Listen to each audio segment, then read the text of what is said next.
temps, comment on fait pour ne pas vieillir prématurément C'est très dans son facile. corps et dans sa tête? C'est très facile. Au fond, le problème du vieillissement et la manière de se défendre a trois solutions et trois seulement. Une mauvaise, une moyenne et une excellente. Il se trouve que l'excellente est complètement oubliée. Il y a une mauvaise solution, c'est ce qu'on pourrait appeler les cosmétiques.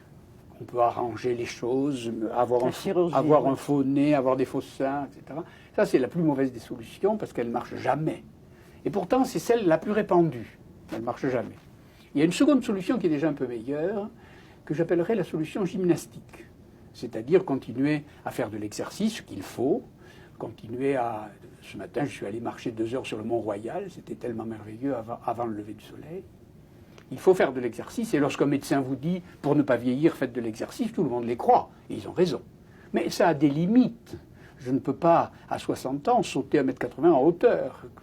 Beau m'entraîner, je n'y arriverai pas. Et la troisième solution, qui est complètement oubliée, que personne ne pratique, et qui est pourtant de loin la meilleure, c'est la suivante. Elle est intellectuelle.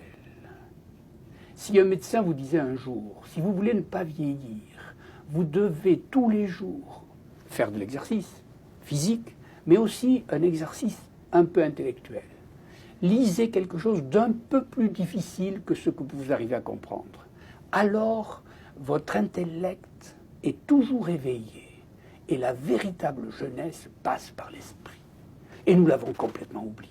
On préfère les cosmétiques, on préfère l'exercice physique et on oublie que ce qui vieillit le plus vite, c'est les facultés d'adaptation et les facultés de culture.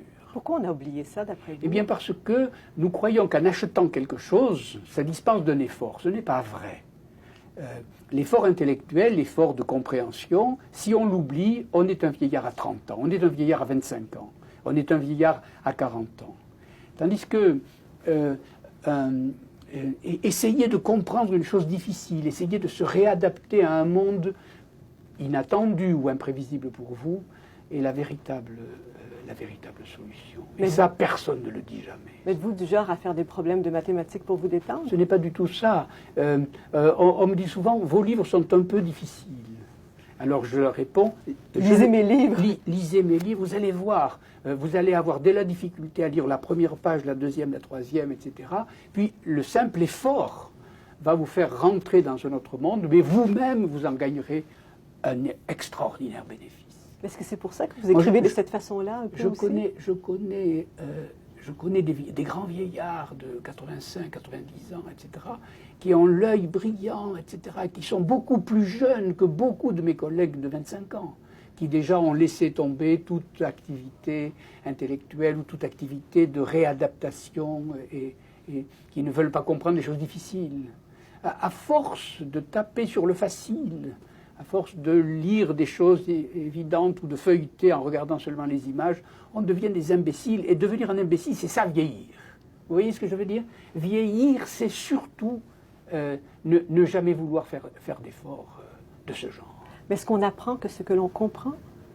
Pas du tout, mais non.